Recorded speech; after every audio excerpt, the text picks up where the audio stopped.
Comme il a été dit, l'agence bio, parmi ses missions, donc fait des chiffres, produit des chiffres et des statistiques qui nous proviennent, juste pour un petit peu plus de transparence sur les notifications, comme il a été expliqué, mais également les données de certification que nous font remonter les organismes certificateurs.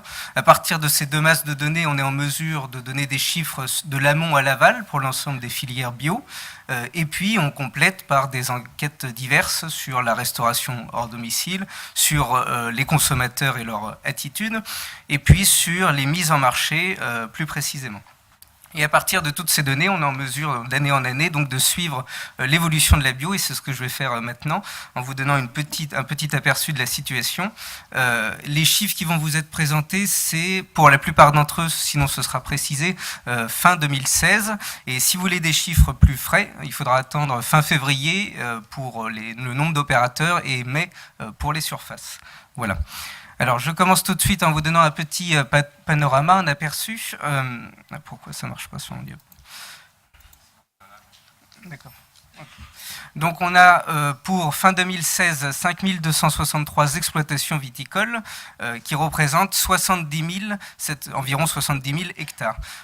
C'est 1,7% de plus que fin 2015 pour les exploitations et 3% de plus pour les surfaces. Donc, on est sur des taux de progression plutôt moyens, voire assez faibles pour cette 2016-2015.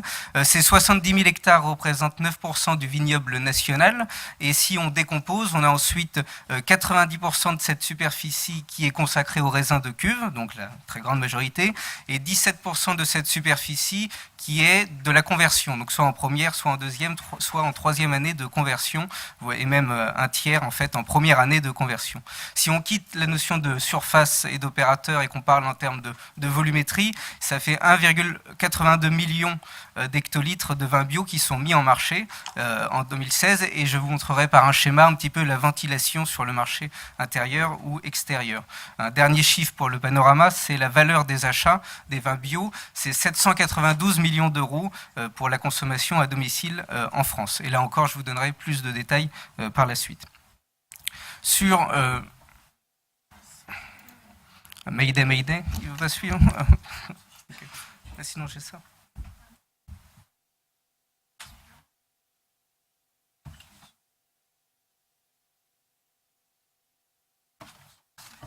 Non, ça ne marche pas sur votre... Est-ce qu'on peut passer la diapositive du technicien vidéo, s'il vous plaît?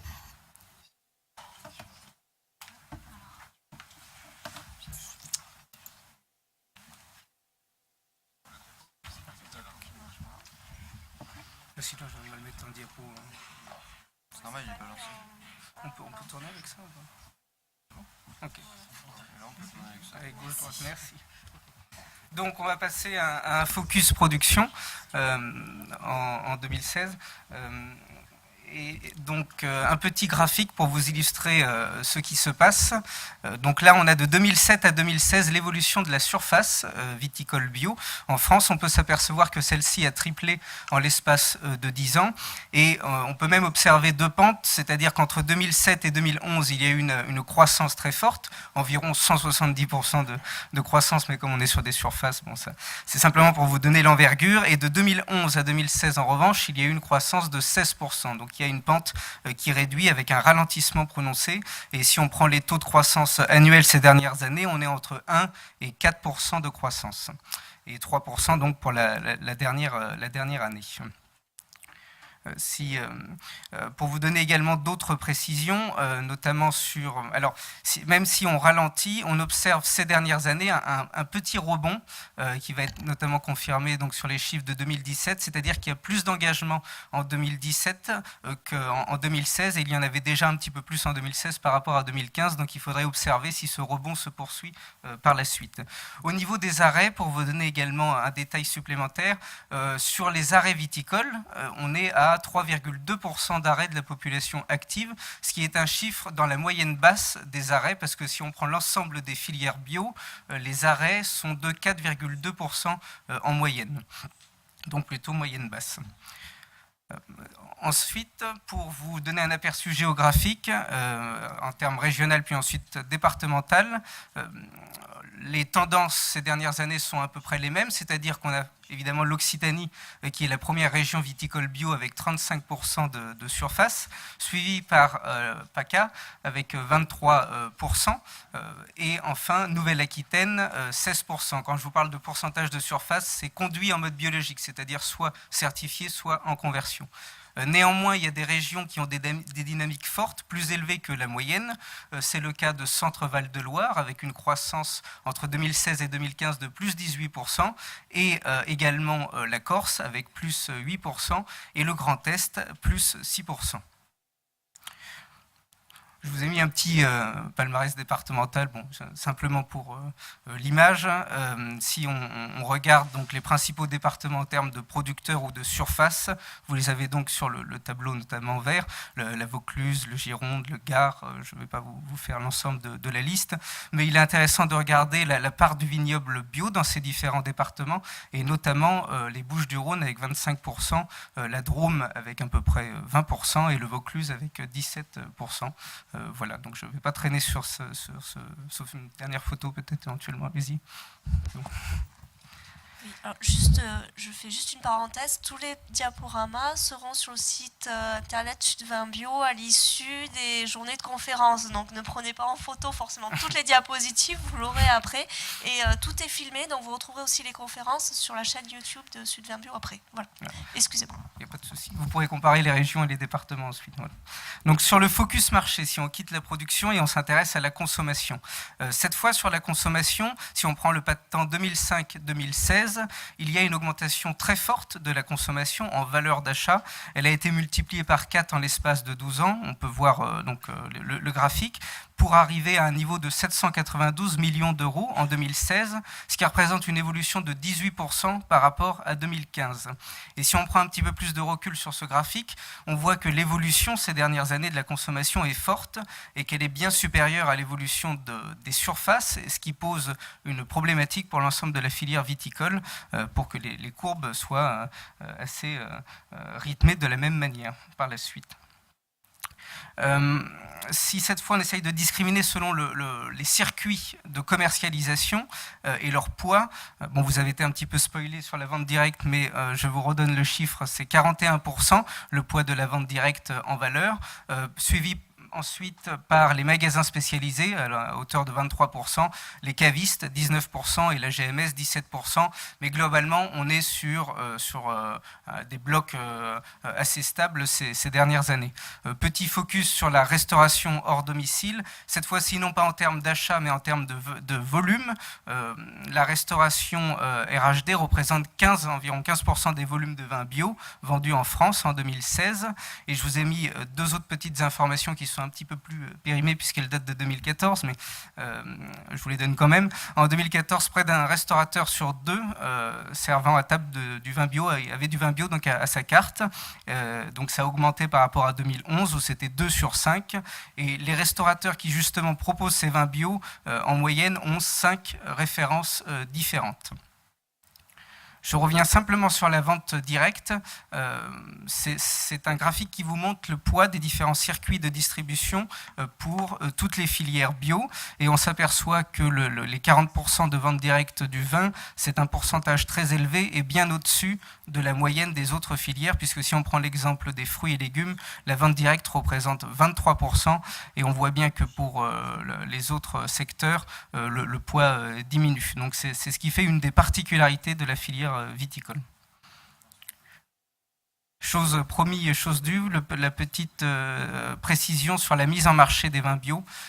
Donc ça, ce sont des données qu'on a à partir de notre prestataire A&D international. Sur le volume total mis en marché de 1,82 million d'hectolitres, on a 75% qui est vinifié donc, par les viticulteurs et 25% par les coopératives. Ensuite, les négociants représentent, on va dire, environ 35% de la commercialisation de ce vin, et ils sont alimentés pour moitié à peu près égale par les viticulteurs et les coopératives. Si on prend le bloc viticulteurs, coopératives et négociants, ce flux donc, de vin, on va dire que 45% environ, donc 0,85 millions d'hectolitres, se dirigent vers le marché extérieur, et donc les pourcentages restants sont consommés en France. Et si on zoome un tout petit peu plus, on a 0,27 millions d'hectolitres qui sont vendus de manière directe par ces structures donc aux consommateurs, et 0,70 millions d'hectolitres qui sont dirigés vers les détaillants pour ensuite arriver vers les consommateurs. Je termine avec un petit focus sur la consommation. Même si j'ai déjà donné quelques éléments. La consommation des vins bio représente 12% de la consommation bio des ménages. C'est en violet, surligné en rouge, ce qui est un pourcentage assez élevé, et ça représente 8,7% de la consommation des vins, la part de consommation bio. Pour vous donner d'autres éléments, ça veut dire donc évidemment près d'un consommateur bio sur 6 consomme du vin bio, mais pas seulement. 10% des consommateurs de vin bio ne consomment pas de vin conventionnel. Ça, c'est d'après donc nos études de 2016, toujours sur les enquêtes de consommateurs. D'après cette même édition de notre baromètre, 15% des consommateurs de vin bio avaient l'intention d'augmenter leur consommation au cours des 6 prochains mois. On espère donc qu'ils l'auront fait et on sera en mesure d'évaluer cela bientôt. Et si je prends l'édition de l'année précédente, 2015, il y avait 3 principaux leviers qui étaient évoqués pour augmenter cette consommation du vin. C'était à la fois le prix, l'aspect local, régional et évidemment la disponibilité en magasin. Voilà ce que je pouvais dire. Si vous avez des questions, c'est à vous et je serai épaulé par Florent, s'il veut bien.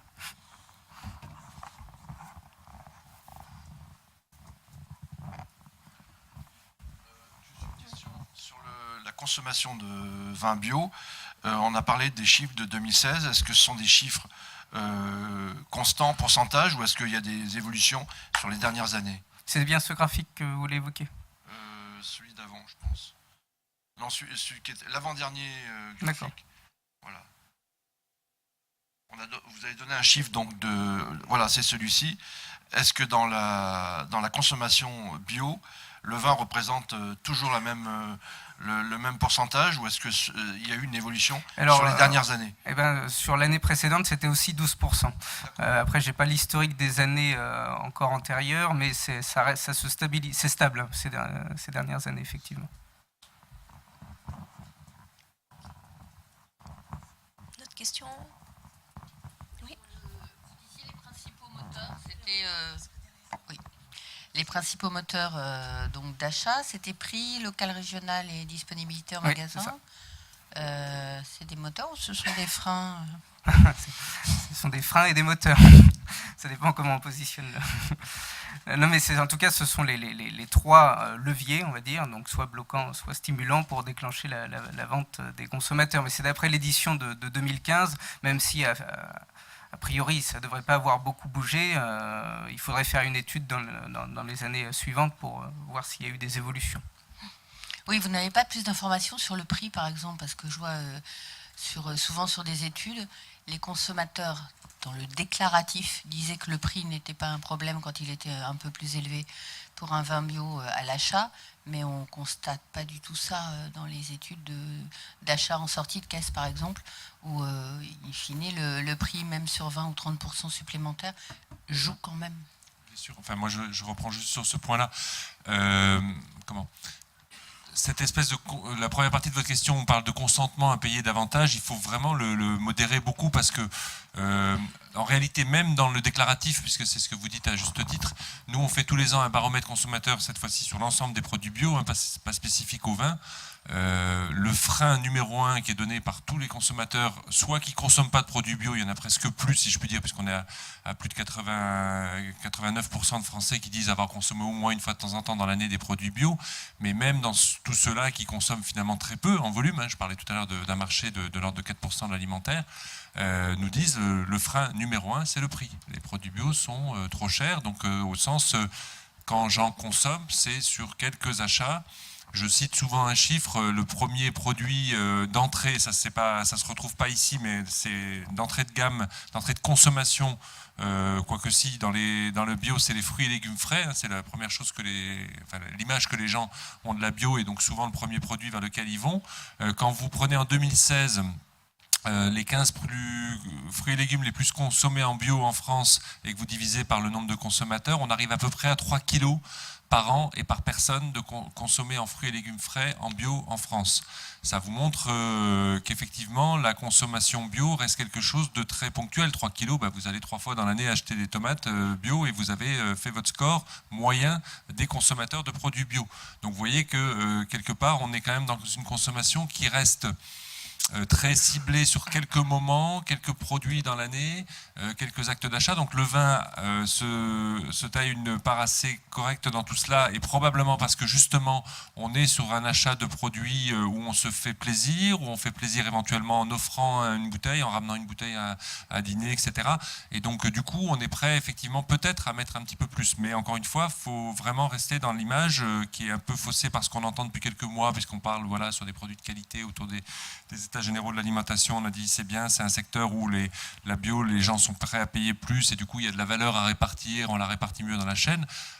Oui, peut-être en partie, mais l'élément numéro 1, c'est que le prix est un frein à la consommation de produits bio, et que là-dessus, ça rejoint la question tout à l'heure à laquelle on a essayé de répondre. On n'a pas de réponse très nette, puisqu'encore une fois, techniquement, on est convaincu que oui, de fait, ça coûte plus cher de produire du vin en bio, et qu'on n'a pas... La réponse que j'ai apportée tout à l'heure est plus de dire il faudrait peut-être aller regarder de plus près les questions de marge intermédiaire, et de pourquoi pas continuer à muscler la vente directe, y compris en utilisant tous les supports numériques qu'on peut avoir aujourd'hui, pour faire en sorte qu'il n'y ait pas une explosion de la marge sortie de chez, pour se retrouver après avec des produits qui soient vraiment inaccessibles pour la plupart des consommateurs, parce qu'ayant entre-temps pris des surmarges un peu partout, quoi. Voilà.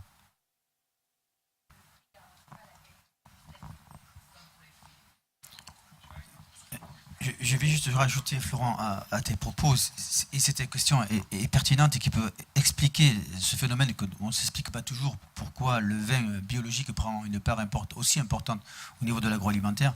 Effectivement, le vin, c'est un acte culturel, c'est du plaisir. Et le vin, il y a une hiérarchisation qui est liée aux appellations et qui est liée à des gammes de produits qualitatifs, premium.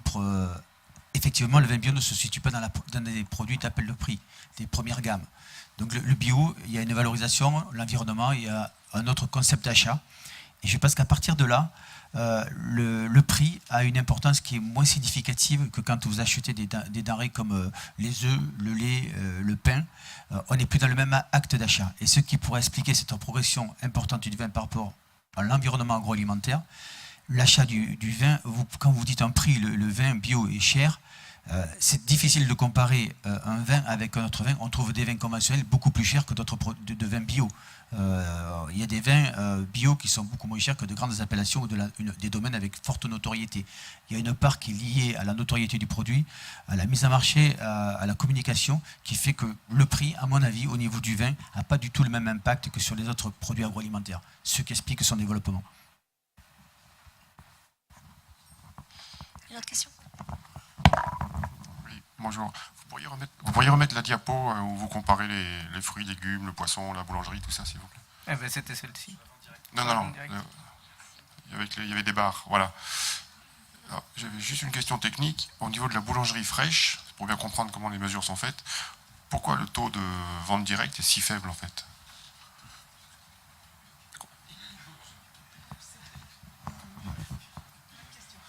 Oui, c'est ça, la vente directe en boulangerie fraîche, ça serait la transformation directement à la ferme de faire son pain et de le vendre, ce qui existe évidemment, mais qui est un phénomène assez marginal. Si vous voulez, après les autres segments, ça va être la vente par magasin. Donc même quand vous avez... Excusez-moi, je vous interromps. Donc un boulanger qui fait son pain, qui le vend au consommateur, ça c'est pas de la vente directe. Là c'est la catégorie artisan-commerçant à ce moment-là. Si vous voulez, le boulanger de quartier qui fait son pain, il est artisan-commerçant, il n'est pas en vente directe. La vente directe, c'est l'agriculteur qui fait ses céréales et qui transforme lui-même à la ferme et qui fait toute la chaîne et qui fait son pain directement. Donc c'est pour ça que c'est aussi marginal.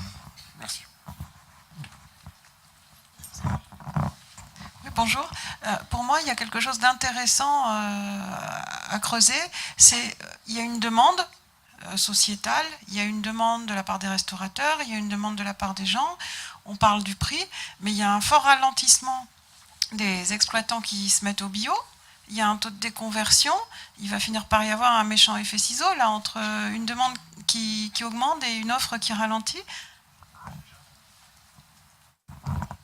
Oui, bien sûr, pas que en viticulture, c'est quelque chose qu'on a pointé de façon très forte en termes de communication, alors notamment au cours des États généraux de l'alimentation, parce que c'était le lieu. C'est vraiment l'inquiétude qu'on a tous depuis quelques années, mais qui est de plus en plus forte, d'avoir cet effet ciseau que vous décrivez, parce que d'autant plus que ce qu'on vous montre, il y a 3 choses en termes de vocabulaire qu'il faut bien avoir en tête toujours, c'est la demande, la consommation et la production. Et les 2 premiers, il ne faut pas les confondre. Demande et consommation, c'est pas la même chose. Une demande, c'est quelque chose d'un petit peu plus virtuel, si je puis dire, qui après peut se heurter aux questions de prix que vous évoquiez tout à l'heure ou des choses comme ça, et de disponibilité. La consommation, c'est la réalité de l'acte traduit. On ne sait pas mesurer, si vous voulez, pour être très, très transparent avec vous, dès l'année 2016, nous, on avait envie de mettre en exergue le risque de pénurie de produits bio et l'effet ciseau que vous décrivez à l'instant. On a eu du mal parce que c'était l'année où le marché avait progressé de plus de 22% en France en bio, et on s'est dit ça va pas être compréhensible par tout le grand public dont je parlais tout à l'heure. Et encore une fois, c'est vraiment pas péjoratif ce que je dis, c'était contre-intuitif de dire voilà, le marché progresse de 22%, mais en fait il pourrait progresser de plus si on avait plus de produits, et on n'en a pas assez. Donc on a hésité, puis finalement on n'a pas tenu ce discours-là. On l'a tenu du coup en septembre dernier, puisqu'on fait 3 fois par an des sorties de chiffres un peu rythmées, en l'occurrence dans le cadre de conférences de presse. Là on a pu le faire puisqu'il y avait même pas tout à fait un ralentissement de la consommation, mais sur certains segments, je pense à certains produits, je pense en particulier au lait et aux produits laitiers, ça se voyait. C'est-à-dire qu'au lieu d'être à cette croissance de 15-20% qu'on a depuis quelques années, le lait, on était à moins de 10%, donc ça montrait bien que c'était lié au fait, d'une part, que les conversions des années 2016 produisaient pas encore du lait bio, et en plus, on avait eu en 2016 une année météorologique qui faisait que on avait moins de production, même à ramener à la ferme, et donc globalement, le premier semestre 2017, on a collecté moins de lait bio en France que le premier semestre 2016. Donc on a carrément une baisse de collecte, alors qu'on aurait dû avoir une hausse, mais insuffisante pour répondre à la demande. Donc ça se traduit par 2 choses. Cette pénurie, c'est soit des rayons vides dans les magasins, vous voyez, alors maintenant ça va mieux depuis quelques mois parce qu'on arrive justement aux conversions de fin 2015 en lait, etc. Mais sinon, vous aviez dans des supermarchés des rayons de lait bio vides en fin de journée, des choses assez fréquentes. Le beurre, avant que ça devienne vrai en conventionnel aussi, c'était déjà vrai en bio depuis quelques temps, enfin, etc. Et deuxième risque, évidemment, c'est les importations. Pour l'instant, ce deuxième risque, il est peu avéré, pour 2 raisons. D'une part parce que tout le monde cherche des produits français, parce que le consommateur de produits bio, plus encore que le consommateur de produits en général, veut des produits qui n'ont pas fait des centaines ou des milliers de kilomètres. Ça, c'est une vraie demande que tout le monde mesure. On la mesure, les distributeurs, y compris la GMS, le mesurent, ils essayent d'y répondre. Et d'autre part, sans être cynique, mais parce que un certain nombre d'autres pays producteurs de bio ont le même sujet que nous, c'est-à-dire qu'ils n'arrivent pas à suivre la demande, donc ils vont au rythme qu'ils peuvent. Ça prouve d'ailleurs au passage que la conversion en agriculture biologique, contrairement à ce que certains voudraient faire croire, et notamment ça va introduire les propos de Julien Viaud tout à l'heure, où on nous raconte allègrement là aussi dans la presse grand public que les contraintes sur la bio sont de plus en plus faibles, que le règlement bio serait en train de perdre toutes ses valeurs, etc. parce qu'il y aurait une demande des industriels et de la grande distribution de produire un bio bas de gamme qui serait facile à faire, etc. La réalité aujourd'hui, elle n'est pas ça du tout. Sinon, on n'aurait pas l'effet ciseau dont on parle là. C'est compliqué de passer en bio, c'est compliqué de travailler en bio dans toutes les filières. La viticulture est sans doute une des plus difficiles parce qu'on est sur des cultures pérennes, mais c'est difficile partout. Donc on est à ce constat-là de dire on n'arrive pas à répondre à une demande qu'on entend s'exprimer sociétale, comme vous disiez, etc.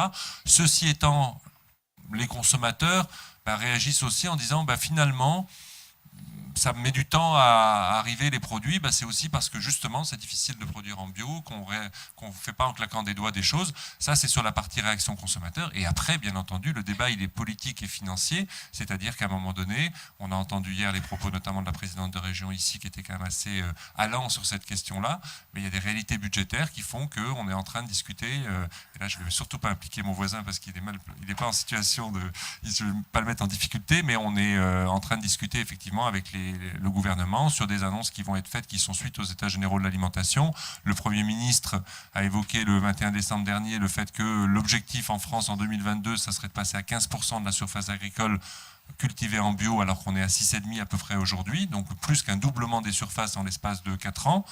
Si on veut réaliser ça, c'est clair qu'il y a des moyens budgétaires à mettre derrière, parce qu'il va falloir aider les agriculteurs à passer en bio par ce fameux outil qu'on appelle les aides à la conversion, qui pendant 5 ans accompagne le fait que changer de pratique, comme on l'a dit tout à l'heure, a des surcoûts, et qu'après 5 ans, on peut peut-être davantage s'appuyer sur un marché qui est installé, mais on a 5 ans difficiles de conversion. Je vais juste rajouter un petit point sur ces questions de marché. Là, on est dans cet effet ciseau qu'on voit où on a une demande très forte et une production qui a du mal à suivre. Il y a 3 ans, les professionnels du vin venaient nous voir en nous disant un peu l'inverse, en nous disant on a eu des grosses conversions, on voit la courbe entre 2009 et 2012, on a des gros volumes qui arrivent sur le marché, comment on va faire, est-ce que le consommateur va suivre, etc. Il y avait une crainte. Non, mais il y avait une crainte et elle était aussi justifiée parce qu'il y a eu d'autres filières, il n'y a pas eu que le vin, en lait, il y a eu des problèmes en même période où il y a eu des productions bio qui n'ont pas pu être vendues en bio, etc. Donc il y a des filières, il y a des producteurs et des structures qui ont été un peu traumatisés à ce moment-là et qui ont peut-être ralenti aussi des vagues de conversion, qui ont fait passer des messages sur le terrain en disant attention, il faut aller doucement. Et maintenant, avec l'augmentation de la demande, on se retrouve avec cet effet ciseau. Mais on l'a aussi parce qu'on est sur un marché faible, on est à 4% de la consommation. Faire un équilibre de marché offre-demande sur ces petits volumes, rapidement, on peut avoir un surplus ou on peut avoir, au contraire, là en ce moment, une pénurie. Voilà, c'est...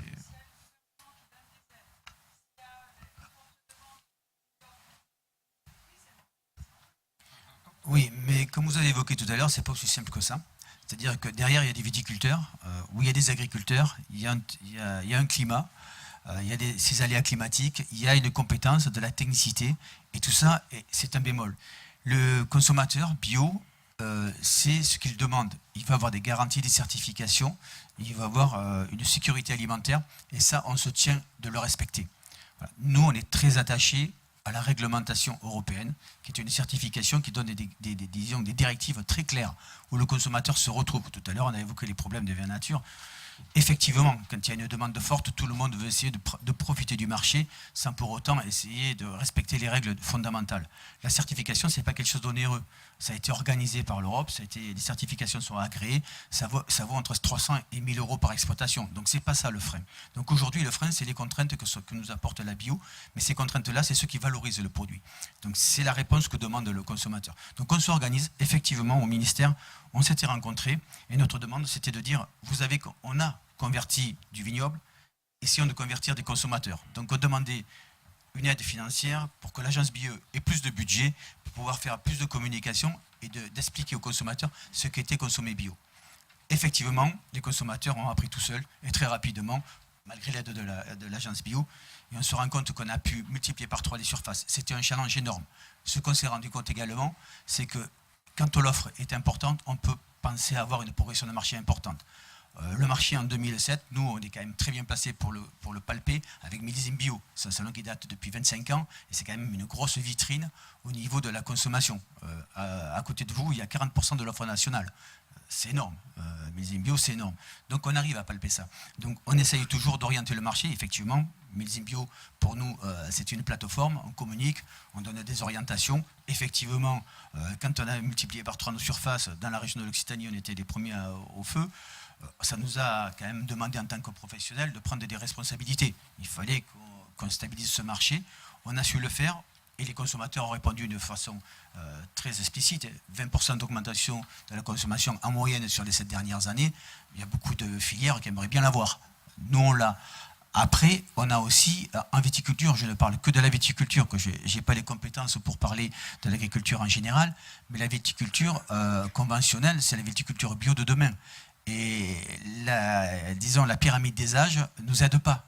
On a une viticulture vieillissante, on a des gens qui n'ont pas forcément les compétences, On a besoin d'avoir des appuis techniques, puisque là, vous évoquiez le prix, mais aussi il faut savoir qu'en viticulture biologique, on est exposé.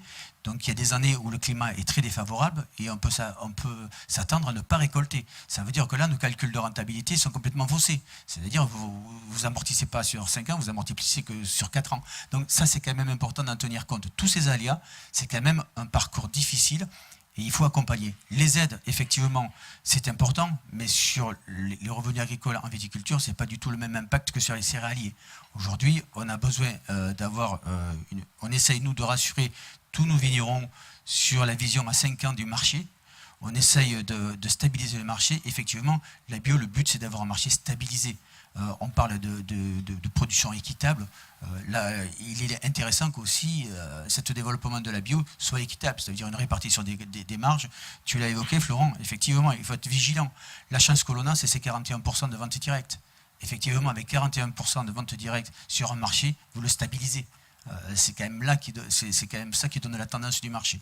Voilà, tous ces aléas-là, on les a quantifiés, on les a analysés. Aujourd'hui, le marché, comme vous dites, a les feux totalement ouvert. À nous, professionnels, de donner des moyens techniques pour accompagner nos vignerons, pour faire face à tous ces aléas climatiques et à se stabiliser, à les rassurer. Et je pense qu'on va y arriver, mais c'est vrai qu'il faut qu'on donne qu'on puisse avoir cette aide technique. La recherche et le développement en bio, là je vais insister sur le problème technique, parce qu'on est dans le lieu pour en parler. Beaucoup de gens pensent que la culture biologique, c'est quelque chose d'empirique. C'est totalement faux. Aujourd'hui, la bio évolue. Chaque année, on évolue. On devient de plus en plus respectueux de l'environnement grâce à des techniques scientifiques qui nous permettent d'évoluer. Devant, vous avez vu, il y a un tracteur électrique. On est en train de travailler sur les problèmes d'émissions carbone. Tout ce travail-là, c'est la bio qui les génère, puisque du moment que le consommateur nous a demandé de réfléchir, aujourd'hui, on a des moyens de pouvoir évoluer. Et tout ça, ça va faire la bio de demain. Et effectivement, on aimerait bien repasser, j'ai évoqué des chiffres au départ, de 4%, ça serait très bien qu'on puisse évoluer à 14% ou 15% par an d'augmentation des surfaces. C'est nos objectifs. Passer à 25% en 4 ans, j'espère qu'on pourra le faire, mais ça risque d'être un peu difficile. Merci. Alors, excusez-moi, je coupe un peu les questions. Je vous propose de continuer nos présentations. Donc, j'invite Julien Viaud qui nous a rejoint, donc, du ministère en charge de l'agriculture, pour le point réglementaire. Voilà, ça marche. Bonjour, donc je travaille au ministère de l'Agriculture, je m'appelle Julien Viaud, je travaille au bureau qualité, donc c'est un bureau qui normalement ne travaille pas sur le vin, parce qu'au ministère de l'Agriculture on a un bureau vin, et nous on est sur le bureau qualité, on suit l'agriculture biologique, les signes de qualité au PIGP, le label rouge, la certification environnementale dont HVE. Et sur le vin bio, par contre, on suit des questions parce qu'on a tout le règlement, on a des enjeux assez spécifiques. Donc là, je suis venu vous présenter pas la réglementation actuelle, des éléments qui ont dû être présentés, je pense, en introduction. Il y aura Laurent Médori, je crois, de l'INAO qui fera un point en plus sur le travail réglementaire qui est fait au niveau français. Je vais faire un point sur le nouveau règlement bio. Donc ça va être plus simple que l'année dernière, parce que j'étais au millésime bio l'année dernière, mais on était encore en phase où on ne savait pas où est-ce qu'on allait arriver à la fin. L'avantage, c'est qu'on a eu un accord, c'est-à-dire qu'on est sur je vais plutôt commencer par le calendrier, on est parti en 2014 avec la Commission qui a lancé une révision de la réglementation européenne. Donc 2014, ça fait quand même un petit moment de discussion. On a eu des discussions au niveau du Conseil. Donc il faut se rappeler qu'au niveau européen, on a la Commission européenne qui a la capacité de proposer des nouvelles réglementations. Donc elle a proposé un nouveau règlement. Elle a soumis aux États membres, donc à l'ensemble des pays européens, on appelle ça le Conseil européen, et au Parlement européen. Donc les deux ont discuté en parallèle. Le Conseil a trouvé un accord à peu près 1 an et demi après, un accord général. La Comagri, c'est la Commission agricole du Parlement européen, a trouvé aussi un accord 1 an et demi après. Et ensuite, il y a eu ce qu'on appelle des trilogues, c'est-à-dire que finalement, on a une position de la Commission, une position du Conseil, une position du Parlement, et les 3 institutions vont discuter, chacun représentant des intérêts différents. Donc le Parlement, c'est la représentation démocratique européenne, les États membres, l'ensemble des États, la Commission, garante des traités, de l'équilibre global de l'Union européenne. Et toutes ces discussions ont mis longtemps, puisqu'on a dû attendre un accord le 28 juin 2017, qui a été finalement entériné en novembre 2017. Donc ça a mis un petit peu de temps. Pourquoi ça a mis du temps? C'est pas forcément dans le PPT, c'est qu'on a parlé de la segmentation de marché, on a parlé de qu'est-ce que c'est le bio. Actuellement, on a une réglementation bio européenne, mais il faut bien se rendre compte que la réglementation bio européenne a été construite en rassemblant des réglementations nationales. On avait des réglementations françaises, italiennes, allemandes, anglaises, avec des points de vue un peu différents. Et en fait, si on s'ouvre et on voit ce qui se passe dans les autres pays, on se rend compte que le bio, la conception du bio est assez différente entre les pays. Donc si vous allez en Allemagne, en Hollande, au Danemark, pays scandinaves, le bien-être animal, c'est presque le facteur numéro 1 en bio. En France, on ne va pas se cacher, le bien-être animal, c'est quelque chose qui est en dessous dans les priorités. Et etc. Sur plein de sujets, on a des approches différentes qui font que quand on cherche un consensus, ça peut être assez difficile à trouver, puisqu'on ne va pas avoir finalement des positions très claires, du genre je suis pro-marché, je suis pro-consommateur, je suis pro-producteur. C'est beaucoup plus complexe que ça. Donc, sur cette révision, on a eu, la position de la France était, de pouvoir continuer à accompagner le développement du secteur, ne pas faire des règles trop strictes pour qu'on se retrouve avec des règles qui sont très belles sur le papier, mais au final que ça soit un frein au développement. Permettre une meilleure harmonisation des règles, parce que cette réglementation européenne était assez jeune, donc du coup, on savait qu'il y avait des applications qui pouvaient être un peu différentes, et on voulait harmoniser au mieux, parce que si on harmonise, on clarifie, et le consommateur comprend que tout le monde fait les mêmes choses, et surtout les opérateurs, les vignerons, notamment pour le vin, savent que tout le monde est sur la même enseigne, et renforcer les garanties aux consommateurs. La France considère que l'accord qui a été trouvé permet de répondre à ces objectifs. Et je vais vous présenter les différences. Il n'y en a pas énormément, il y a eu des avancées, il y a eu des modifications qui montrent qu'on continue à améliorer un texte, à améliorer l'harmonisation entre États membres. Le point le plus important, c'était que la Commission, en fait, dans sa proposition 2014, je ne sais pas si vous avez suivi tous les débats, mais il y a eu les gens n'ont pas forcément tous compris les enjeux, mais la Commission est arrivée en disant, en gros, il y a un développement du marché, et je considère que pour que le développement continue, il faut revenir à des règles strictes et claires, parce que le consommateur sera perdu. C'était son point de vue. Et quand elle disait revenir à des règles strictes, c'était supprimer des dérogations, supprimer des aménagements aux grands principes de la bio.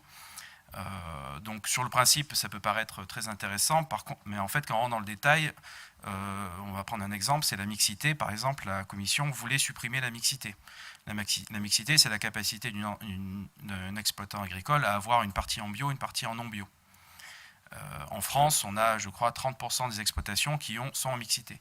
Et on considère, en tout cas le ministère de l'Agriculture, les autorités françaises considèrent que c'est plutôt un avantage parce que ça permet de laisser la possibilité à l'agriculteur de faire un choix, de dire je vais passer une partie de mon exploitation en bio, je vais passer par exemple mon vin en bio, mais je vais garder une production de céréales en conventionnel à côté, ou l'inverse. Ça lui permet de tester les marchés. Pour le vin, il peut en plus le faire un peu en séquençage, et ça lui permet de prendre plus facilement le risque de passer en bio.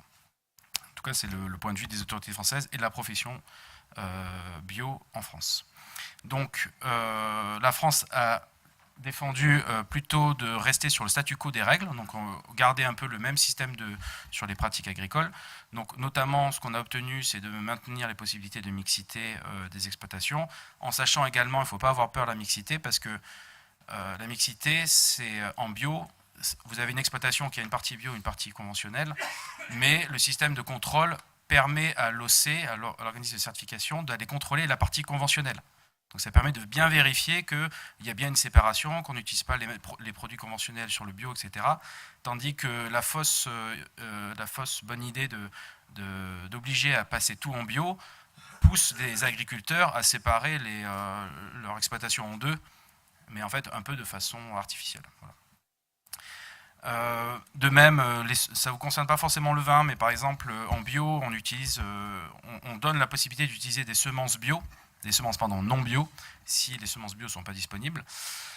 La Commission voulait l'arrêter en 2020, en 2022, et finalement on l'a repoussé en 2035 parce qu'on a encore une grande partie des semences qui ne sont pas bio, et on considère que si on met un coup d'arrêt direct, on risque d'avoir plutôt un problème de diversité végétale dans la production bio, et finalement un frein au développement, alors que le plus important c'est quand même de développer les pratiques, et qu'avec les pratiques et le marché, on aura de plus en plus de semences bio.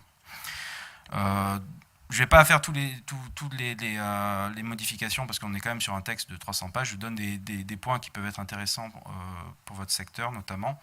On parlait de la question du fait que les consommateurs cherchaient beaucoup l'origine française. Il faut savoir, je ne sais pas si vous le savez, parce que le vin, vous avez déjà la plupart du temps les origines, mais le bio est le seul signe qui oblige à indiquer l'origine des ingrédients sur l'étiquetage. Donc en fait, sous le logo européen, vous avez agriculture UE non UE, et vous pouvez avoir agriculture France. Mais pour pouvoir marquer agriculture France, il fallait que 98% des ingrédients constitutifs et agricoles soient d'origine France. Ce qui va être modifié dans le nouveau règlement, et ça aura un impact pour le vin qui peut être intéressant, c'est le fait que maintenant, ça c'est 95%. Donc ça donne une marge, notamment pour les vins qui rajoutent du sucre bio, ce qui leur permettra de marquer France sans se poser trop de questions. Et surtout la possibilité de mettre région. Donc vous pourrez mettre sous le logo Occitanie, avec le numéro de l'OC, etc. Un autre point, c'est la possibilité d'une certification de groupe. Bon, ça ne concerne pas, je pense pas, la viticulture. Il faut savoir qu'actuellement, en France, enfin dans l'Europe, c'est un opérateur, un exploitant agricole, un certificat et une inspection. En pays tiers, on permet un système de certification de groupe. Des très petits agriculteurs qui ont un quart d'hectare vont se mettre ensemble, ils sont une centaine, ils se contrôlent avec un système de contrôle interne, et l'organisme certificateur va contrôler l'ensemble. Donc ça sera possible en France, ça sera surtout pour peut-être on pense à l'apiculture ou à certains petits producteurs, le but étant de faire venir les gens dans la bio et que le coût de certification ne soit pas un frein pour ces petits agriculteurs. On a aussi un meilleur encadrement normalement des techniques autorisées en transformation, mais pour le vin, vous êtes déjà dans cette case-là. Sur les contrôles, ça c'est un point très important parce que au niveau de la commission, pareil, dans sa présentation, elle voulait des règles plus simples et plus strictes, mais des contrôles d'une certaine façon plus souples. En fait, elle voulait mettre en place des contrôles que sur analyse de risque. Actuellement, dans le bio, on a le principe du contrôle annuel. Donc l'inspecteur vient vérifier tous les ans l'opérateur. Et en plus, il y a des contrôles additionnels. Il y a 10% de contrôles additionnels qui sont minimum en plus. Il y a 10% de contrôles non annoncés qui sont obligatoires. Et les organismes de certification doivent réaliser 5% d'analyse sur l'ensemble de leur opérateur.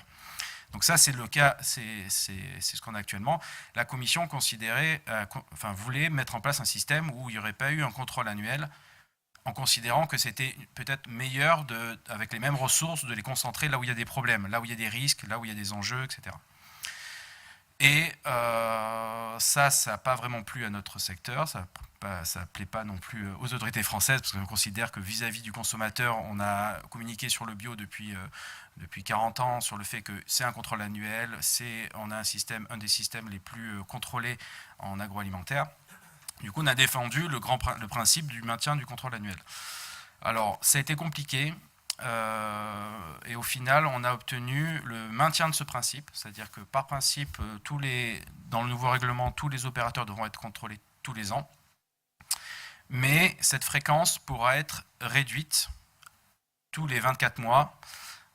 Selon certains critères, il faudra que l'opérateur ou le vigneron ou n'importe quelle entreprise n'ait pas eu de non-conformité affectant l'intégrité du produit bio dans les 3 années précédentes. Ça, c'est assez précis, ça veut dire qu'il ne faut pas qu'il y ait eu une décision où on a déclassé un produit.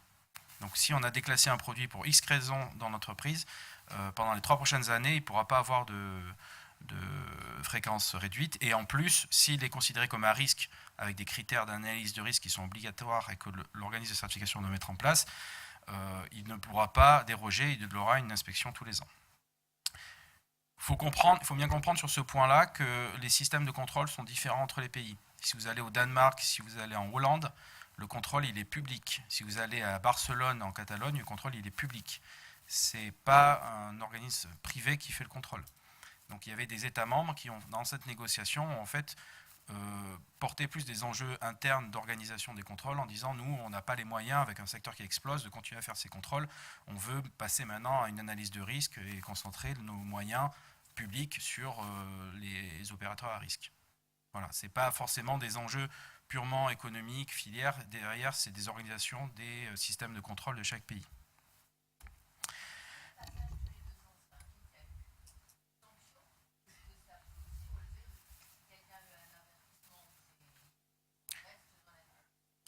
Non, là,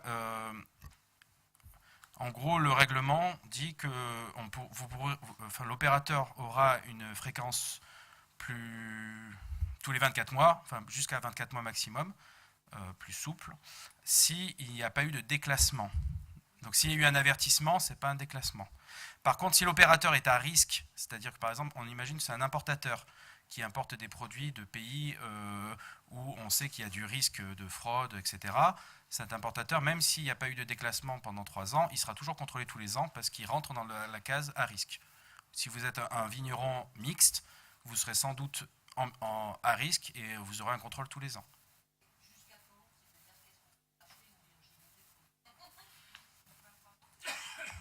Ben non, mais de toute façon, ça ne peut pas dépasser 24 mois. Après, il faut sortir aussi de l'image qu'on a quand on dit contrôle tous les ans, c'est contrôle toutes les années calendaires. Donc actuellement en bio, on peut avoir un contrôle en février 2017 et le prochain contrôle en novembre 2018. Donc 24 mois, on n'est pas non plus déconnant, on reste dans des choses qui ressemblent à ce qu'on fait actuellement. L'avantage, c'est qu'on aura une réelle harmonisation entre les États membres sur ces critères-là, et on a essayé de cadrer les choses pour pas qu'on se retrouve avec un système où les contrôles seraient plus ou moins forts en fonction des pays. Ça dépend des systèmes. En France, c'est les opérateurs qui payent leur contrôle. C'est les opérateurs qui payent leur contrôle. Chaque année, il y a un coût de certification payé par les opérateurs en fonction de leur activité, de la taille de leur entreprise, etc. Mais comme je l'ai dit précédemment, en fonction des pays, les systèmes sont différents. Vous allez au Danemark, le contrôle est gratuit. C'est les impôts publics qui payent les contrôles. Et vous allez dans une région en Espagne, ça va être une taxe à la vente du produit. Voilà. Mais en France, en Allemagne, dans la plupart des pays, l'opérateur paye son propre contrôle. Et il est fier d'ailleurs de le payer, il est très content de le payer. En tout cas, c'est ce qu'on comprend. Enfin, je pense qu'il n'est pas content de faire le chèque, mais il est très content d'être certifié et d'avoir un produit que le consommateur achète parce qu'il y a cette garantie. Un autre point qui était très problématique, dans la même idée de dire je simplifie les règles, mais j'ai des contrôles un peu plus ciblés, et la Commission proposait de rajouter ce qu'on appelle le seuil des pesticides, c'est-à-dire de fixer un seuil au-delà duquel le produit n'est plus bio, quelle que soit la circonstance. Cette proposition est venue d'un constat simple, c'est qu'actuellement ce seuil n'existe pas, c'est-à-dire que la pratique actuelle, c'est quand on fait une analyse sur un produit, si on trouve des pesticides, on a une obligation d'investigation, donc l'organisme de certification a une obligation de vérifier les pratiques, on va jusqu'au producteur, donc si on trouve des produits en France sur le marché mais qui viennent d'Inde, on a tout un système qui permet de communiquer avec l'organisme de certification en Inde, de leur demander des investigations, de vérifier qu'il n'y a pas eu des mauvaises pratiques, des fraudes, etc. Et du coup de détecter s'il y a des problèmes. S'il n'y a pas eu de problème, ensuite on prend des décisions qui sont un peu basées en fonction du contexte, de la compréhension de la problématique, mais on n'a pas de seuil, de norme fixée. Et cette norme-là aurait eu l'avantage de permettre de clarifier pour les opérateurs qu'au-delà d'un certain niveau c'est plus bio, en dessous c'est bio, etc. C'était très polémique pour plein de raisons. En France notamment, on a considéré qu'on n'était pas prêt parce que fixer un seuil sans avoir les données, ça pourrait être très risqué, notamment pour le vin, qui est un secteur où on trouve des résidus, du fait notamment du parcellaire qui est petit, avec beaucoup de parcelles conventionnelles autour, on a une contamination environnementale importante, et si on fixe un seuil trop bas, on risquait peut-être de perdre une part non négligeable de la production, au détriment d'agriculteurs qui, eux, ont tout fait bien, et qui se retrouvent du coup victimes de leur environnement. on rappelle toujours l'image du fait que la bio, elle peut faire tout ce qu'elle veut, elle n'est pas sous cloche, elle vit dans un environnement. Donc du coup, pourquoi impacter le producteur bio alors qu'il a mis en place toutes les bonnes pratiques? Donc au final, on s'est retrouvé avec pas de seuil. Donc dans le nouveau règlement, on n'aura pas de seuil de pesticides. Ce qu'il y a par contre, c'est un rapport. Donc 4 ans après l'entrée en application du règlement, donc normalement en 2025, la Commission fera un rapport pour préciser comment elle entend peut-être mettre en place ce genre de seuil, mais avec une analyse plus poussée, plus approfondie sur l'ensemble des analyses de pesticides qu'elle aura pu collecter. Un point important, c'est que le nouveau règlement permet de maintenir des seuils nationaux, parce qu'en fait la Belgique et l'Italie notamment ont mis en place des seuils. Du coup, en fait, c'était un débat entre Belgique, Italie et quelques autres pays qui voulaient ces seuils-là, parce qu'ils considéraient que ça facilitait les contrôles, c'était plus simple vis-à-vis de leur secteur, et d'autres pays comme l'Allemagne et la France qui considéraient que c'était prendre un trop grand risque, et que de toute façon, le consommateur, il n'était pas tant en attente du zéro pesticide, il était surtout en attente d'un respect des pratiques bio. Le grand avancé de ce règlement, c'est les conditions d'importation, les échanges avec les pays tiers. Le règlement actuel, je vais peut-être aller directement sur le schéma. La situation actuelle, c'est que vous avez 2 types de possibilités pour importer un produit bio. Soit vous avez un accord d'équivalence, donc c'est ce qu'on a avec les États-Unis, la Tunisie, on a eu le Chili qui est passé il n'y a pas longtemps. Donc quand on a un accord d'équivalence, on cadre bien dans l'accord qu'est-ce qui est dans l'accord, on a vérifié les règles du pays en question et on accepte que le produit certifié, par exemple US NOP, rentre dans l'Union européenne sans un certificat supplémentaire, sans un contrôle supplémentaire. Pour les pays où on n'a pas d'accord actuellement, en fait, l'Union européenne certifie des standards privés, donc le standard privé d'un OCX, d'un OCY, etc. Donc chaque standard est différent. On a 63, 65 ou 66 standards différents. Et pour la Commission, ça a représenté une hétérogénéité des règles qui n'était pas acceptable. Et du coup, elle a proposé de conserver ces accords d'équivalence avec les pays tiers. Le but de ces accords d'équivalence, c'est de développer des collaborations. Par exemple, quand on a un accord d'équivalence avec l'USNOP, ça facilite les exportations françaises, ça facilite les exportations américaines, mais en même temps, ça crée aussi des zones de dialogue entre les Américains et les Européens sur les règles, pour essayer de se définir des règles communes sur qu'est-ce que c'est le bio commun, etc. Donc, ça n'empêche pas d'avoir des divergences, mais au moins on se met d'accord sur un ensemble de principes. Pour les pays sans accord d'équivalence, ça sera plus simple pour le consommateur européen, et pour le producteur, et ce sera plus équitable pour le producteur européen, puisque les producteurs en pays tiers devront appliquer la conformité, c'est-à-dire qu'ils appliqueront le standard strict de l'Union européenne, sans déroger, sans avoir un standard différent. Donc on ne pourra plus dire que les produits des pays tiers n'appliquent pas les règles, etc. Ça sera une conformité au règlement. Il y aura des aménagements prévus, mais qui seront transparents, votés par les États membres et qui ne concerneront que certaines substances. Ça, c'est la même chose. Le point important, c'est que tous les accords d'équivalence seront renégociés. Donc, les accords d'équivalence qu'on a avec les États-Unis, etc., vont être renégociés. Pourquoi? Parce que nous, on a un nouveau règlement.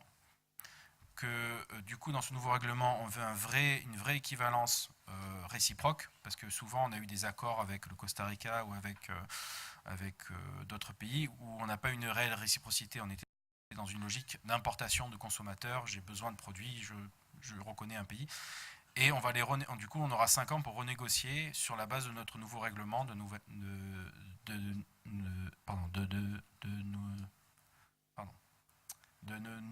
règles. Non, j'arrive plus à le dire ça. De nos nouvelles règles. C'est le nous. Pardon. Alors, je vous ai dit qu'on a eu un accord en novembre sur un texte global. Donc le texte, si vous êtes intéressé, vous pouvez le trouver sur le site du Parlement ou le site du Conseil européen. Ce qui reste à faire, il reste pas mal de choses à faire, puisque là, on a voté un texte de base qui fixe les grands principes. Bon, ce texte de base a grossi et est devenu assez gras parce qu'on a rajouté pas mal de choses dedans. Mais il reste encore des actes délégués, donc c'est des actes que la Commission prend en délégation notamment sur la gestion des situations catastrophiques, comment faire fonctionner les groupes d'opérateurs, les conditions de contrôle et de supervision en Europe et dans les pays tiers. Par exemple, vous avez dit qu'on a 10% de contrôle additionnel, ben, ce 10% sera fixé dans un acte délégué.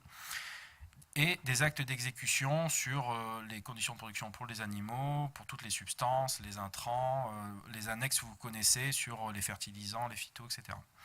Alors, ce qui va se passer, c'est qu'on a jusqu'à 2020-2021 pour négocier ces textes d'application. L'idée de la commission, et normalement ça a été acté, c'est de commencer par les règles de production. Donc en fait, normalement, on devrait travailler à partir du deuxième semestre 2018 sur les règles de production.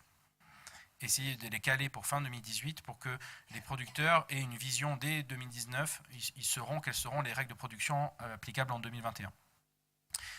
Et ensuite, on aura les règles sur les contrôles, les règles sur les importations qui arriveront dans un second temps, puisqu'elles sont moins prioritaires.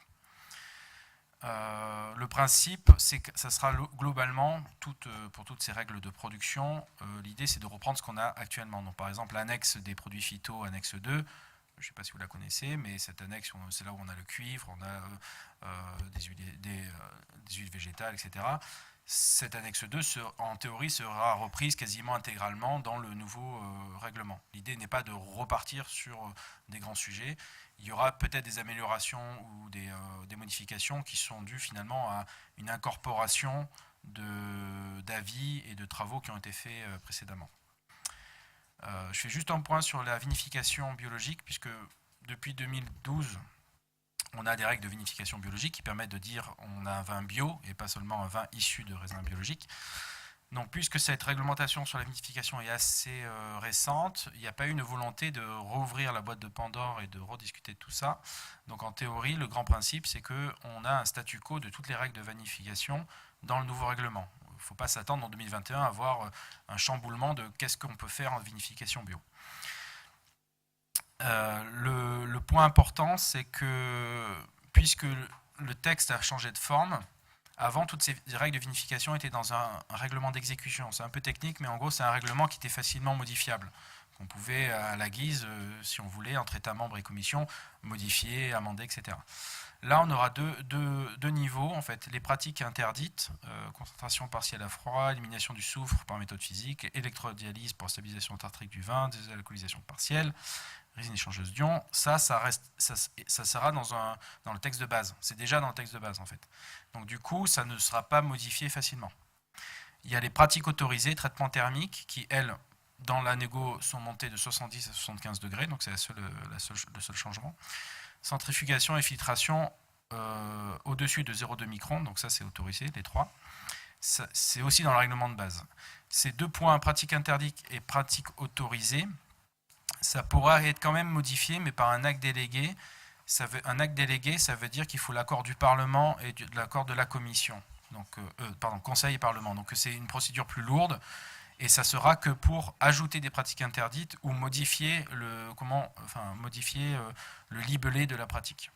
Ce ne sera pas pour supprimer une pratique qui est interdite, par exemple. Et enfin, le dernier point, c'est du coup l'annexe œnologique, la 8 bis, qui fixe tous les intrants œnologiques autorisés en bio. Donc pareil, normalement, on reprendra l'annexe qu'on a actuellement, on la mettra dans le nouveau règlement. Et nous, on s'attend, autorité française, puisqu'on a soutenu les demandes de professionnels, on a soutenu au niveau de la commission, on s'attend à ce que cette annexe soit un peu toilettée pour prendre en compte les modifications de la réglementation générale sur les intrants œnologiques, notamment sur les histoires les différents extraits de levure, les autolysats de levure, etc., ou la protéine de pomme de terre, mais on sera sur l'ajout de quelques usages en plus, enfin quelques intrants, pas sur une refonte globale de cette annexe. Voilà. J'ai fini. Je ne sais pas si vous avez des questions. Bon, je vais lancer les débats. Il y a 2 ou 3 trucs sur lesquels, juste pour les apports sur la modification des intrants, au niveau des apports azotés, par rapport à l'équivalence NOP. Est-ce que vous avez travaillé sur ce dossier-là ? En gros, ce que j'ai dit, c'est que pour 2021, on espère que la Commission reprendra les avis positifs d'ECTOP au niveau européen. Donc ECTOP, le groupe d'experts européens techniques qui fait les évaluations de chaque demande, qui a considéré que c'était en accord avec les principes de la bio d'utiliser des autolysats de levure inactivés, des extraits d'écorce de levure, etc., qu'il n'y a pas de souci. Et du coup, on s'attend à ce que ces intrants-là, qui ont été bien identifiés, soient rajoutés dans l'annexe. Pour 2021, c'est sûr. Et après, on ne sait pas si on aura une modification du règlement actuel pour anticiper ou pas. Et juste pour éclaircir le débat sur la LMR, les limites le maximum de résidus, la position des professionnels, ça a toujours été cela. On n'a pas du tout accepté cette limite de maximum de résidus, étant donné que même en vin, aujourd'hui, en conventionnel, il n'y a pas de limite de résidus. Donc on se voyait mal au niveau des bio d'être les instigateurs de limites minimales de résidus, parce qu'en bio, il n'y a pas de résidus. Donc après les problématiques que l'on a sur des certifications, quand il y a des pollutions annexes, c'est une décision qui est prise par le certificateur et analysée. Ça veut dire que il faut quand même aller voir si la pollution est une pollution involontaire ou volontaire. Et là, il y a quand même un travail de fond sur ces certifications pour toujours, au niveau du consommateur, apporter une réponse claire sur ces problématiques. Les pesticides, quand vous achetez bio, c'est pour pas en avoir, c'est pas pour avoir une limite maximum de résidus. Donc, effectivement, pour nous, c'était incompréhensible et inacceptable que la bio, elle, déclenche une LMR quand elle n'existe pas dans le conventionnel, quoi. Voilà. C'est pour ça qu'on n'a pas suivi cette idée, parce que pour nous, elle n'était pas logique. Voilà. Que d'autres pays en émanent pour se rassurer, mais moi, je vois mal, en tant que producteur bio, à l'expliquer aux consommateurs que j'ai une limite maximum de résidus, quoi. Hein?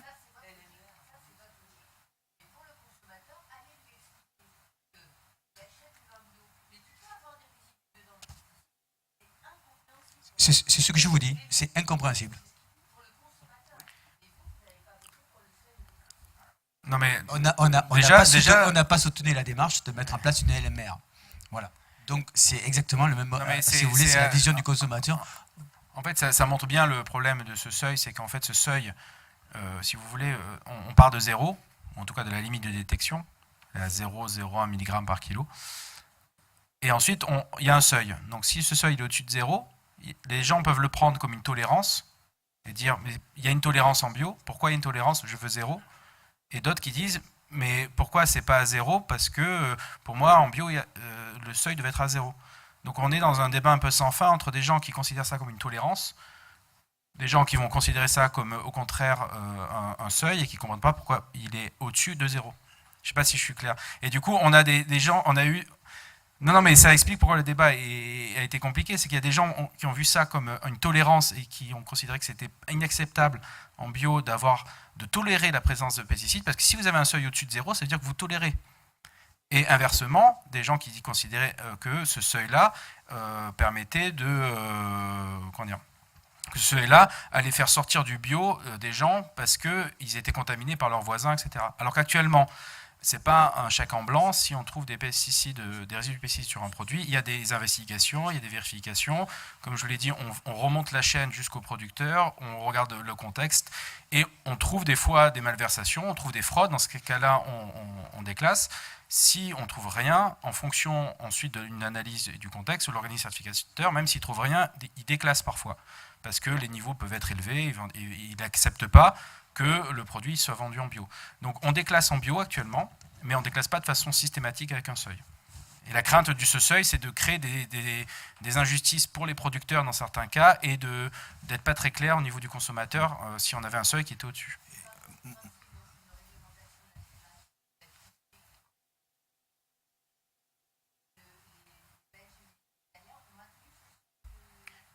Le problème, c'est qu'on est dans l'Europe, donc si vous mettez une réglementation comme ça, c'est que sur vos producteurs. Donc, en fait, c'est pas très clair, nous, ce qu'on comprend. Et après, c'est la question de... On est un peu des Romains, nous, les Français. Enfin, on a une vision très légale des choses. Donc, du coup, quand on pensait seuil, on pensait déclenchement automatique. Pas de discussion, quoi. Et en fait, ce seuil... il est peut-être mis en place par certains pays plus comme un seuil indicatif, où en fait finalement on peut déroger. Voilà. Donc après, Qu'est-ce que c'est ce seuil? Est-ce que c'est un seuil où on donne une direction, une sorte de cible, ou est-ce que c'est quelque chose qui devient réglementaire et en dessous de ça, au-dessus de ça, on déclasse tout? Et nous, en France, on le voyait comme ça. On avait peur d'une norme qui se mette en place et qui crée des injustices pour certains producteurs qui étaient victimes d'une contamination environnementale, victimes d'une contamination lors du transport en camion de leurs produits agricoles, lors du stockage, etc. Je crois que quand même on a des objectifs à respecter. Moi, je veux que ce soit bien clair dans le débat parce que l'interprétation peut être néfaste. Aujourd'hui, on a une certification avec des engagements. Dans cette certification, il y a des zones de protection. Ça veut dire que quand on est contrôlé, le certificateur contrôle que les zones de protection sont respectées. Il y a tout un cahier des charges qui est mis en place. Quand un viticulteur se trouve avec des résidus, il a une non-conformité. Donc, automatiquement, cette non-conformité doit être analysée. Et après, il y a des décisions qui sont prises. Donc, la protection du consommateur, elle est jusqu'au bout. Le bio, c'est 0 pesticide. Voilà. À partir de là, il y a une certification qui est mise en place, il y a des contrôles qui sont mis en place, et nous, on ne comprendrait pas que pour une minorité de problématiques, on en fasse un cas général. Voilà. Ce n'est pas un cas général. Les vins bio sont 0 pesticide. Voilà. Donc, s'il y a des problèmes de non-conformité par rapport aux espaces de sécurité, il y a un environnement qui est néfaste, il y a des endroits où la bio ne pourra pas être applicable. Il faut être clair. Voilà. Donc, tout ça, c'est pour rassurer le consommateur, et je pense qu'il est important de ne pas débattre sur un thème qui peut amener des amalgames qui ne sont pas des amalgames fondés. Voilà. Alors que nos amis suédois, norvégiens, allemands font ce qu'ils veulent chez eux, nous on fait ce qu'on veut chez nous, et j'espère que nos administrations nous soutiendront dans cette démarche. Merci beaucoup pour ce débat riche. Je vous propose de continuer toujours sur ces aspects de réglementation avec l'intervention de Laurent Médori de l'INAO. Merci Valérie. Bonjour à tous, je suis très heureux, l'INAO est très heureux d'être parmi vous aujourd'hui. Donc je me présente, je m'appelle Laurent Médori, je suis ingénieur territorial à l'INAO, délégation territoriale Sud-Est, animateur depuis quelques mois de la commission vin bio. Donc je vais vous parler aujourd'hui du CNAB, de ses missions, mais également faire un point focus sur le cuivre, un sujet brûlant, mais également les différentes pistes de travail de la commission vin bio, notamment sur les levures bio. C'est bon ? Pardon. Donc le CNAB de l'INAO, c'est le Comité national de l'agriculture biologique. C'est une instance de concertation et une instance décisionnelle de l'INAO en matière d'agriculture biologique. Elle est constituée de 33 membres professionnels. Donc en fait, l'INAO a un fonctionnement un peu particulier. On a un décisionnel qui est un décisionnel lié en fait aux professionnels. Et l'instance d'application est constituée de fonctionnaires. On a 10 experts également ou personnalités qualifiées et 6 représentants des administrations présentes au CNAB.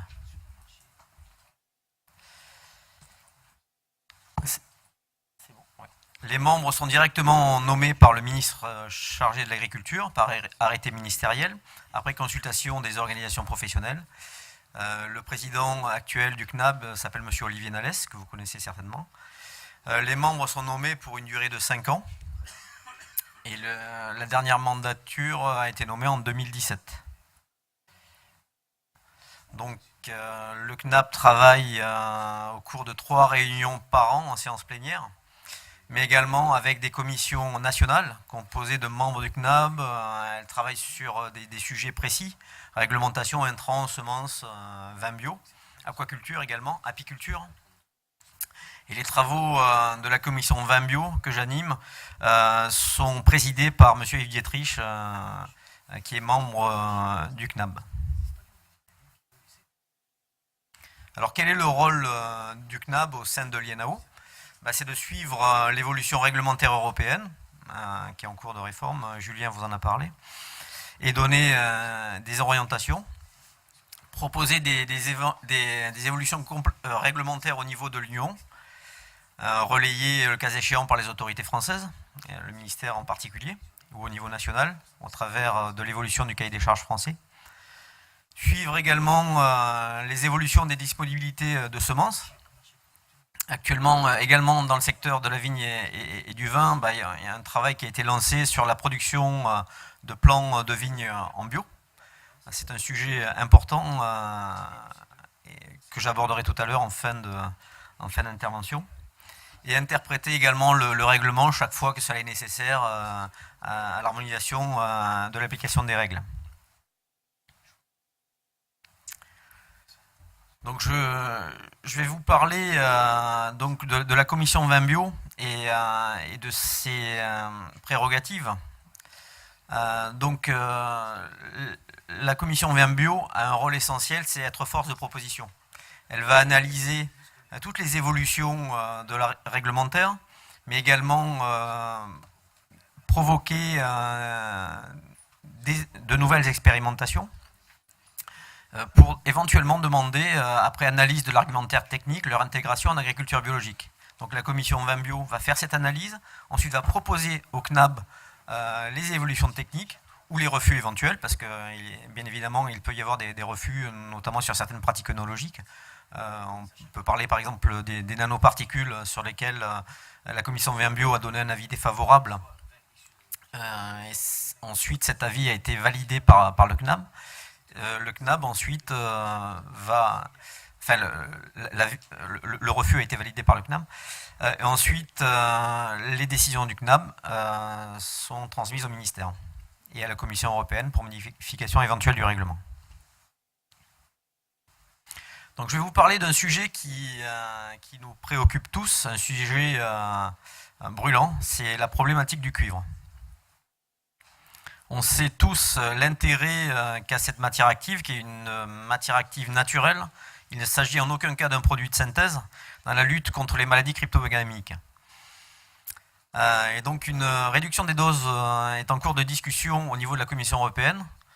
Il y avait même l'éventualité de l'interdiction de cette matière active dans la lutte contre les maladies cryptogamiques, ce qui n'est pas sans poser de problèmes majeurs. Actuellement, la réglementation européenne en bio autorise, et notamment en France, des doses de 6 kg par hectare et par an lissées, c'est-à-dire un maximum de 30 kg répartis sur 5 années. Et l'ANSES est rapporteur sur le dossier cuivre auprès de la Commission européenne, et l'Europe devrait voter le renouvellement du cuivre en tant que matière active utilisable en agriculture en général et en viticulture en particulier.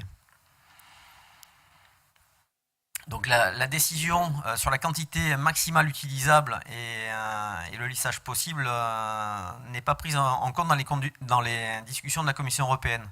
Et chaque État membre devrait être force de proposition sur les doses de cuivre utilisables pour chacun des pays. La France et l'Allemagne ont une position commune sur le lissage et souhaiteraient a priori ne pas forcément poursuivre dans cette voie. Et l'ANSES et l'EFSA ont envisagé dans la réglementation européenne que l'utilisation du cuivre soit limitée à 4 kg par hectare et par an, sans possibilité de lissage. Ce qui n'est pas sans poser de problème, parce qu'on sait très bien que d'un millésime à l'autre, les conditions peuvent changer, notamment les conditions climatiques en termes de pluviométrie. Et une année comme 2017, ça n'a pas forcément posé trop de problèmes, et notamment dans les secteurs de vignobles méditerranéens. Par contre, sur des zones notamment soumises au climat continental ou océanique, où on a davantage de pluie, ça peut être vraiment très très problématique. Alors, la lutte contre les maladies cryptogamiques en général et le mildiou ne peut, en l'état actuel des connaissances, être envisagée sans le cuivre. On n'a pas d'alternative. Donc actuellement, on peut raisonner en utilisant 6 kg, je vous l'ai dit tout à l'heure, en moyenne avec possibilité de lissage sur 5 ans, c'est-à-dire 30 kg. Et cette possibilité de lissage incite de nombreux vignerons à économiser les traitements lorsqu'ils ne sont pas nécessaires afin de mieux gérer des périodes plus favorables au développement des champignons. Une année comme cette année permet aux vignerons de mettre de côté une partie du cuivre utilisable sur 5 ans pour pouvoir traiter une année plus défavorable. Alors, une réduction des doses de cuivre utilisables, 4 kg de cuivre par an et par hectare, entraînerait presque à coup sûr un gel des conversions et certainement des déconversions massives en raison des difficultés importantes de gestion du mildiou et de fait des risques de perte de récolte. Cette réduction des doses entraînerait de nombreuses exploitations viticoles vers un retour vers un modèle conventionnel, donc de fait avec une utilisation de molécules phytosanitaires de synthèse qui ne sont pas sans effet sur l'environnement. Donc il faut choisir vraiment le choix du cuivre est un choix essentiel parce que le cuivre est bien moins toxique que les molécules de synthèse qui peuvent se retrouver dans l'eau ou dans l'air. Donc au niveau du calendrier de réévaluation de la substance active cuivre, en fait ce calendrier prévoit que la Commission européenne va travailler sur la procédure de réapprobation de ce cuivre. Un vote devrait être effectué en 2018 pour prolonger ou non l'approbation du cuivre et définir des conditions d'usage. Et c'est à partir des préconisations de l'EFSA que le texte d'approbation ou de non-approbation sera voté. Il faut souhaiter que malgré tout, il y ait une approbation, parce que, comme je viens de vous le dire, ça risque de devenir particulièrement complexe si le cuivre n'est plus autorisé. La conclusion de l'EFSA est donc une conclusion qui est primordiale. Aujourd'hui, l'EFSA a publié un peer review de la bibliographie scientifique sur le cuivre. Et l'EFSA a identifié plusieurs risques importants, notamment sur les oiseaux, les animaux aquatiques et les macro-organismes du sol. Je crois que c'est surtout le vrai problème, c'est ça en fait, un problème d'accumulation des cuivres dans le sol.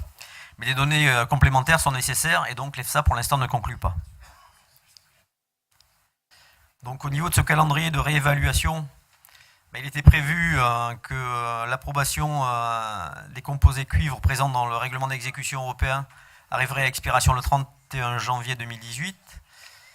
Pour se donner le temps de la réflexion, le règlement d'exécution a été modifié et la date d'expiration a été reportée au 31 janvier 2019. Bon, on gagne un an, mais c'est peu. Voilà, donc à la demande de l'ANSES, un partenariat INRA-ITAB a été lancé pour le montage d'une expertise scientifique collective. Cette étude doit être conduite sur les éventuelles contaminations et accumulations de cuivre ou de dérivés cuivrés dans le sol, et notamment dans certains types de sols. On se rend compte que notamment sur des sols viticoles en climat continental, on peut avoir des horizons d'accumulation du cuivre, ce qui peut poser problème, ce qui n'est pas forcément le cas sur d'autres types de sols, notamment sur des sols méditerranéens. Et parallèlement, les professionnels sont prêts à s'impliquer dans l'évaluation de l'écotoxicité du cuivre sur du long terme et en conditions réelles. Tout cela, bien évidemment, comme je viens de vous le dire, en fonction des conditions pédoclimatiques. Alors des études ont également été menées sur le cuivre dans les vins. Ces études ont été menées par l'ITAB et elles ont démontré qu'on pouvait de manière significative réduire les doses de cuivre accumulées sur les raisins. Effectivement, la vinification permet de réduire ces doses de cuivre. Les cuivres sont éliminés en règle générale dans les bourbes ou les lits. Donc le CNAB a pris position sur ce dossier cuivre. Donc en appui de la profession, il demande un statu quo réglementaire sur les conditions d'utilisation du cuivre, en maintenant les doses de 6 kg par hectare et par an lissées sur 5 ans. Cela, bien évidemment, en attente de produits compatibles avec les cahiers des charges de l'agriculture biologique, et notamment de produits de substitution au cuivre. Ce qui n'est pas forcément évident à trouver, hein, bien évidemment. D'autres pistes de travail sont évoquées, notamment essayer de raisonner le plus possible l'usage du cuivre au niveau du vignoble, en travaillant sur des modèles. Voilà. Sensibiliser également sur les enjeux d'utilisation du cuivre dans la lutte contre la maladie cryptogamique et la nécessité, faute d'alternatives, de conserver les doses maximales actuelles. Voilà pour le cuivre, donc un sujet vraiment à suivre avec attention pour la protection contre les maladies cryptogamiques. On va vous parler, je vais juste faire une petite diapo sur les levures en bio. Actuellement, le CNAB, au travers de la commission vin bio, travaille sur la production de levures 100% biologiques. Alors, le problème majeur, c'est un problème de process de fabrication et notamment de conservation. Pour l'instant, les producteurs de levure utilisent pour recouvrir la pellicule, enfin les écorces de levure des conservateurs qui ne sont pas pour l'instant en bio, ce qui pose un problème. Parmi les autres problèmes rencontrés figure la nutrition et également le problème du coût de production. Donc la commission vin bio travaille avec des producteurs de levure pour essayer de trouver des solutions à ces problèmes. Le CNAB se veut être force de proposition pour faire évoluer la réglementation sur ce point. Alors un autre sujet important qui est vraiment cher au travail du CNAB et surtout et évidemment de la commission vin bio, c'est en fait la production de plantes de vigne biologiques. Pour l'instant, il n'y a aucune production de vigne en agriculture biologique, alors que le principe du règlement agriculture biologique est qu'en fait, de la semence ou du plant jusqu'à la commercialisation du produit, tout doit être en agriculture biologique, ce qui n'est pas forcément le cas en viticulture, puisque on n'a pas de production de plants en agriculture biologique. C'est lié à plusieurs contraintes. En fait, on a une contrainte majeure, c'est la gestion de la flavescence dorée. On le verra tout à l'heure. Donc, pour l'instant, le CNAB s'est positionné à ce sujet. Donc, on doit avoir la plante parentale, c'est-à-dire la plante qui produit le greffon qui doit être en agriculture biologique. Et le greffon doit être issu d'une plante mère conduite en bio depuis au moins 2 ans, enfin 2 périodes de végétation. Alors, il y a une évolution également, mais là pour l'instant c'est dans les tuyaux, de produire également des porte-greffes en bio. Ça pourrait être également une solution pour pouvoir produire des plants totalement bio. Pour être vraiment clair avec le consommateur et être dans l'esprit de l'agriculture biologique. Mais pour l'instant, on ne parle que de greffons. Donc le travail du pépiniériste devra être réalisé en agriculture biologique, mais on a des freins techniques et réglementaires. Donc pour le matériel plant de vigne, 3 types de maladies posent problème. Ce sont les viroses, cournouets et compagnie, les maladies du bois, notamment l'ESCA, et les maladies à quarantaine, la flavescence dorée qui est vraiment le problème majeur de la production en plant en agriculture biologique. Et aussi en conduite du vignoble, parce que c'est vraiment un souci qui est de plus en plus prégnant. Donc pour la flavescence dorée, on a des moyens de lutte obligatoires en agriculture biologique, donc avec l'utilisation de 3 traitements obligatoires à base de pyrétrénoïdes, et également des traitements en pépinière après la greffe. Alors il faut savoir que le problème, c'est que les traitements pyrétrénoïdes ont des durées d'action relativement courtes par rapport aux autres produits chimiques de synthèse, et ce qui peut poser de gros soucis dans la production de plants bio. Voilà, le pyrètre ne suffit pas. Donc un autre traitement permettrait de produire des plants bio, c'est le traitement à l'eau chaude. Et c'est un traitement intervenant à la sortie de pépinière avant la commercialisation. Il présente une efficacité prouvée, mais il n'est pas pour l'instant comptabilisé dans les traitements obligatoires. Alors il faut savoir que des études sont en cours pour la production de ces plants en agriculture biologique et qu'une faisabilité technique et économique est en cours. Effectivement, pour l'instant, les plants en agriculture biologique devraient présenter un surcoût majeur, mais des économies d'échelle sont possibles. Et à terme, dans les années à venir, il devrait être tout à fait possible de pouvoir acheter des plants bio avec un surcoût inférieur à 20% par rapport à un plan conventionnel. Donc, pour les plants de vigne, donc, la suite à donner, il convient surtout d'anticiper toute évolution de la réglementation européenne en étant force de proposition. pour la production de plants d'agriculture biologique. Il faut savoir que les Italiens sont un petit peu, pour l'instant, force de proposition, et il faut suivre cette voie et avoir un discours, être force également de proposition pour les producteurs français. Et il convient à ce stade d'encourager la production et l'utilisation de ces plants. Voilà, je vous remercie pour votre attention. N'hésitez pas si vous avez des questions. Voilà. Oui, bonjour. Vous pourriez donner un petit mot sur l'état de la réflexion par rapport à l'utilisation du cuivre dans les autres pays hors Europe, type Australie, Argentine, États-Unis? Où est-ce qu'ils en sont sur ce sujet? Pas forcément d'infos à ce sujet, ouais, je suis désolé. Et vos collègues? Julien, tu veux? Ça marche, ouais. On n'a pas d'infos non plus en dehors de l'Europe. Mais après, c'est une question qui est purement européenne, puisqu'on est sur une question de décision qui sera prise en 2018 sur est-ce qu'on autorisera le cuivre ou pas à partir de 2019 et dans quelles conditions au niveau européen. Donc en fait, on est vraiment dans le cadre européen. Au-delà, je ne sais pas. Après, je crois avoir vu dans tous les standards mondiaux, le cuivre est autorisé en bio en tout cas. Donc après, je ne sais pas s'il est autorisé dans les réglementations nationales, locales. Mais c'est plutôt un produit qui est historiquement dans le bio depuis le début et qu'on retrouve dans tous les standards bio.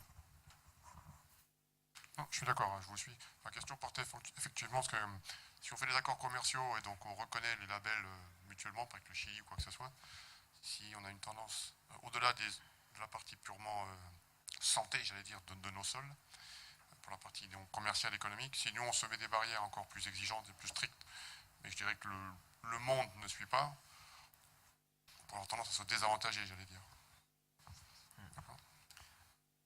C'est une question qui est très complexe, qui dépasse la question du bio en fait, parce que là encore, la négo, elle n'est pas dans les instances de la Commission européenne qui gère le bio, elle est dans les instances DG Santé qui suivent les questions phytosanitaires.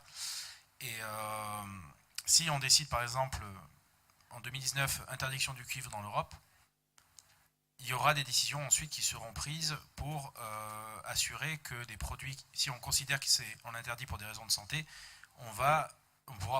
l'Europe peut prendre des mesures de sauvegarde pour interdire les produits contenant ces résidus pour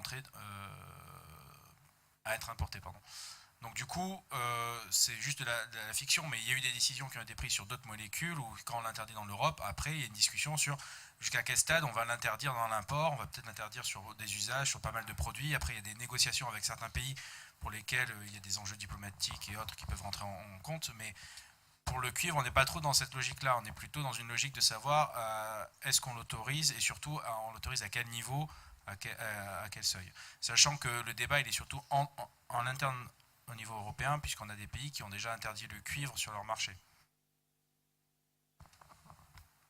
Merci. Oui, bonjour. Donc pour rebondir sur la question de monsieur, je voulais savoir également s'il y avait des recherches actuellement dans les autres pays européens pour savoir s'il y avait des alternatives au cuivre. Et deuxième question, est-ce que les huiles essentielles pourraient constituer une alternative au cuivre ?